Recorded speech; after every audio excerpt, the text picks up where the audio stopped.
வணக்கங்க. நான் சோமுங்க. புதுப்பட்டி கிராமத்தை சேர்ந்தவங்க. நான் ஒரு விவசாயம் பார்த்துட்டு இருக்கிறேங்க. நானு நாட்டு ரகம் பாக்கு ஒரு 2 ஏக்கர் பண்ணியிருக்கிறேங்க.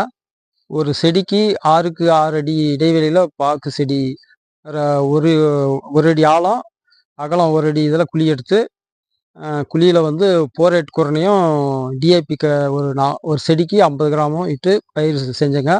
அது வந்து ட்ரிப்பு மூலியமா செஞ்சுட்டு இருக்கிறேங்க.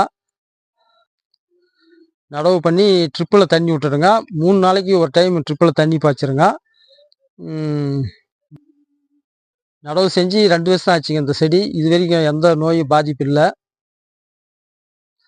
செடி நட்டு 1 வருஷத்துக்கு கடலை புண்ணாக்கு கரைசல் பண்ணி, ஒரு செடிக்கு ஒரு 1/2 லிட்டர் அளவுக்கு ஒவ்வொரு செடிக்கும் பண்ணேங்க. ம். வருஷத்துக்கு ஒரு டைமு செடிக்கு 2 கிலோ உரம், மக்குன மாட்டு உரம் ஒவ்வொரு செடிக்கு போட்டுருக்குறேங்க.